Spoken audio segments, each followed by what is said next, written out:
اعوذ باللہ من الشیطان الرجیم پناہ مانگتا ہوں میں اللہ کی شیطان مردود سے۔ بسم اللہ الرحمن الرحیم شروع اللہ کا نام لے کر جو بڑا مہربان نہایت رحم والا ہے۔ سب طرح کی تعریف اللہ ہی کے لیے ہے جو تمام مخلوقات کا پروردگار ہے، بڑا مہربان نہایت رحم والا، انصاف کے دن کا حاکم۔ اے پروردگار، ہم تیری ہی عبادت کرتے ہیں اور تجھ ہی سے مدد مانگتے ہیں۔ ہم کو سیدھے رستے چلا، ان لوگوں کے رستے جن پر تو اپنا فضل و کرم کرتا رہا، نہ ان کے جن پر غصے ہوتا رہا اور نہ گمراہوں کے۔ آمین۔ بسم اللہ الرحمن الرحیم الف لام میم۔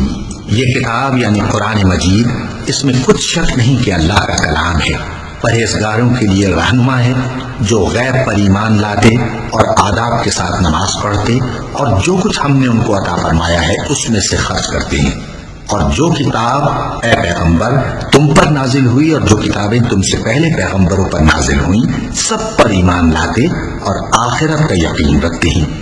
یہی لوگ اپنے پروردگار کی طرف سے آئی ہوئی ہدایت پر ہیں اور یہی لوگ کامیاب ہیں۔ جو لوگ کافر ہیں انہیں تم نصیحت کرو یا نہ کرو ان کے لیے برابر ہے، وہ ایمان نہیں لانے کے۔ اللہ نے ان کے دلوں اور کانوں پر مہر لگا رکھی ہے اور ان کی آنکھوں پر پردہ پڑا ہوا ہے اور ان کے لیے بڑا عذاب تیار ہے۔ اور بعض لوگ ایسے ہیں جو کہتے ہیں کہ ہم اللہ پر اور روز آخر پر ایمان رکھتے ہیں، حالانکہ وہ ایمان نہیں رکھتے۔ یہ اپنے خیال میں اللہ کو اور مومنوں کو دھوکہ دیتے ہیں، مگر حقیقت میں اپنے سوا کسی کو دھوکہ نہیں دیتے اور اس سے بے خبر ہیں۔ ان کے دلوں میں کفر کا مرض تھا، اللہ نے ان کا مرض اور زیادہ کر دیا اور ان کے جھوٹ بولنے کے سبب ان کو دکھ دینے والا عذاب ہوگا۔ اور جب ان سے کہا جاتا ہے کہ زمین میں فساد نہ ڈالو تو کہتے ہیں کہ ہم تو اصلاح کرنے والے ہیں۔ دیکھو یہ بلا شبہ مفسد ہیں لیکن خبر نہیں رکھتے۔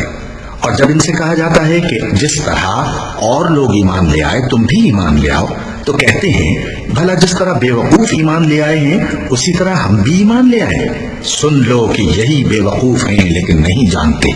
اور یہ لوگ جب مومنوں سے ملتے ہیں تو کہتے ہیں کہ ہم ایمان لے آئے ہیں، اور جب اپنے شیطانوں میں جاتے ہیں تو ان سے کہتے ہیں کہ ہم تمہارے ساتھ ہیں، اور مسلمانوں سے تو ہم ہنسی کیا کرتے ہیں۔ ان منافقوں سے اللہ ہنسی کرتا ہے اور انہیں مہلت دیا جاتا ہے کہ شرارت و سرکشی میں پڑے بہک رہے ہیں۔ یہ وہ لوگ ہیں جنہوں نے ہدایت چھوڑ کر گمراہی خریدی، تو نہ تو ان کی تجارت ہی نے کچھ نفع دیا اور نہ یہ ہدایت یاب ہی ہوئے۔ ان کی مثال اس شخص کی سی ہے جس نے شب تاریک میں آگ جلائی، جب آگ نے اس کے ارد گرد کی چیزیں روشن کی تو اللہ نے ان لوگوں کی روشنی زائل کر دی اور ان کو اندھیروں میں چھوڑ دیا کہ کچھ نہیں دیکھتے۔ یہ بہرے ہیں، گونگے ہیں، اندھے ہیں کہ کسی طرح سیدھے رستے کی طرف لوٹ ہی نہیں سکتے۔ یا ان کی مثال میں کسی ہے کہ آسمان سے برس رہا ہو اور اس میں اندھیرے پر اندھیرا چھا رہا ہو اور بادل گرج رہا ہو اور بجلی کونگ رہی ہو تو یہ کڑک سے ڈر کر موت کے خوف سے کانوں میں انگلیاں دے لے۔ اور اللہ کافروں کو ہر طرف سے گھیرے ہوئے ہے، قریب ہے کہ بجلی کی چمک ان کی آنکھوں کی بصارت کو اچک لے جائے۔ جب بجلی چمکتی اور ان پر روشنی ڈالتی ہے تو اس میں چل پڑتے ہیں، اور جب اندھیرا ہو جاتا ہے تو کھڑے کے کھڑے رہ جاتے ہیں۔ اور اگر اللہ چاہتا تو ان کے کانوں کی سنوائی اور آنکھوں کی بینائی دونوں کو زائل کر دیتا۔ بلا شبہ اللہ ہر چیز پر قادر ہے۔ لوگوں، اپنے پروردگار کی عبادت کرو جس نے تم کو اور تم سے پہلے لوگوں کو پیدا کیا تاکہ تم اس کے عذاب سے بچو، جس نے تمہارے لیے زمین کو بچھونا اور آسمان کو چھت بنایا اور آسمان سے مے برسا کر تمہارے کھانے کے لیے انواع و اقسام کے میوے پیدا کیے۔ بس کسی کو اللہ کا ہمسر نہ بناؤ، اور تم جانتے تو ہو۔ اور اگر تم کو اس کتاب میں جو ہم نے اپنے بندے پر نازل فرمائی ہے کچھ شک ہو تو اسی طرح کی ایک صورت تم بھی بنا لاؤ، اور اللہ کے سوا جو تمہارے مددگار ہوں ان کو بھی بلا لو اگر تم سچے ہو۔ پھر اگر ایسا نہ کر سکو اور ہرگز نہیں کر سکو گے تو اس آگ سے ڈرو جس کا ایندھن آدمی اور پتھر ہوں گے اور جو کافروں کے لیے تیار کی گئی ہے۔ اور جو لوگ ایمان لائے اور نیک عمل کرتے رہے ان کو خوشخبری سنا دو کہ ان کے لیے نعمت کے باغ ہیں جن کے نیچے نہریں بہہ رہی ہیں۔ جب انہیں ان میں سے کسی قسم کا میوہ کھانے کو دیا جائے گا تو کہیں گے یہ تو وہی ہے جو ہم کو پہلے دیا گیا تھا، اور ان کو ایک دوسرے کے ہم شکل میوے دیے جائیں گے، اور وہاں ان کے لیے پاک بیویاں ہوں گی اور وہ بہشتوں میں ہمیشہ رہیں گے۔ اللہ اس بات سے آر نہیں کرتا کہ مچھر یا اس سے بڑھ کر کسی چیز مثلا مکھی مکڑی وغیرہ کی مثال بیان فرمائے۔ اب جو مومن ہیں وہ یقین کرتے ہیں کہ وہ ان کے پروردگار کی طرف سے سچ ہے، اور جو کافر ہیں وہ کہتے ہیں کہ اس مثال سے اللہ کی مراد ہی کیا ہے۔ اس سے اللہ بہتوں کو گمراہ کرتا ہے اور بہتوں کو ہدایت بخشتا ہے، اور گمراہ بھی کرتا ہے تو نافرمانوں ہی کو، جو اللہ کے اقرار کو مضبوط کرنے کے بعد توڑ دیتے ہیں، اور جس چیز یعنی رشتہ یا قرابت کے جوڑے رکھنے کا اللہ نے حکم دیا ہے اس کو قطع کیے ڈالتے ہیں اور زمین میں خرابی کرتے ہیں۔ یہی لوگ نقصان اٹھانے والے ہیں۔